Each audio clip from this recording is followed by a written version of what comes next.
প্রকৃতির সাথে বর্বরতার রেকর্ড যেন ঝিনাইদহের কয়েকটি ঘটনা। গেল 15 দিনে শৈলকুপার প্রায় 20,000 গাছ কেটে উপড়ে ফেলেছে দুর্বৃত্তরা।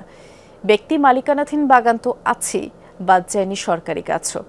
আয়ের উৎসে এমন ছবলে দিশেহারা প্রান্তিক কৃষক। সিলন ফ্যামিলি ব্লেন্ডের কড়ালিকার আর সতেজ স্বাদের পারফেক্ট ব্লেন্ডে স্বপ্নেরা মেলুক টানা। ঝিনাইদহে শৈলকুপা উপজেলার যোগীপাড়া গ্রামের কৃষক ময়নুদ্দিন বিশ্বাস গেল শুক্রবার রাতের আধারে তার 10 কাঠা জমির কলাগাছ কেটে সাবার করেছে দুর্বৃত্তরা। কৃষকের দাবি প্রায় 2 লাখ টাকার ক্ষতিতে সর্বশান্ত তিনি। সব ছিটিয়ে একদম শেষ। কি করবো, কি নিয়ে এখন আমরা কি নিয়ে বেচা কিনা করবো? এখন আমার যেটুকু হয়েছে, আমার 10 কাঠা কলা শেষ করে দিয়েছে কেটে। একই ঘটনার শিকার এলাকার আরও 25 কৃষক। অভিযোগ, আধিপত্য বিস্তারের জেরে কাটা হয়েছে কলা, ওল, মরিচ সহ বিভিন্ন ফসলের প্রায় 40 বিঘা জমির গাছ। 2 বিঘায় কেটে দিয়েছে, 10 কাঠা কচু কেটে দিয়েছে, 10 কাঠা ঝাল, মরিচ। এই গ্রামের শত্রুতার কারণে দুই পক্ষ। আমরা চাই শান্তিতে বসবাস করতে, আমরা চাই সুশৃঙ্খলভাবে থাকতে। আমরা কৃষকরা এখন মাঠে ঘুমাচ্ছে, মাঠ পাহারা দিচ্ছে, কিন্তু কাজ তো হয়ে গেছে আগেই। আমাদের চাষের উপর জীবিকা নির্বাহ করে, এসব কেটে দিলে আমরা খাবো কি এখন?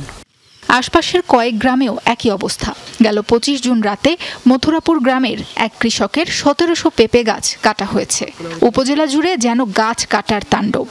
কেউ শয়তানি করে করতে পারে, বা হইলকে এই আমার জমির পাশে আছে রাগের জ্বালায় অনেকে হয়তো করতে পারে।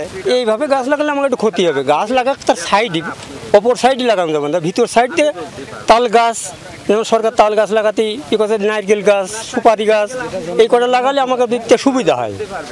এখানেই শেষ নয়। সরকারি বৃক্ষরোপণ কর্মসূচির আওতায় গত 20 জুন কাজীপাড়া গ্রামের কুড়ির মাঠের D7N খালের 2 পারে প্রায় 3000 আকাশমণি গাছের চারা রোপণ করা হয়।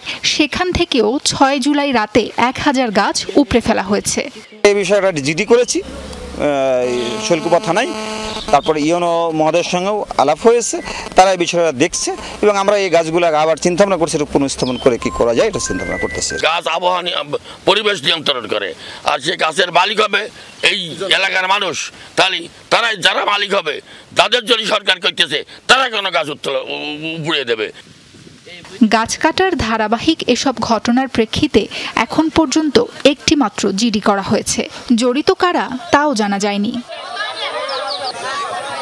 সাবরিনা লিজা, যমুনা নিউজ।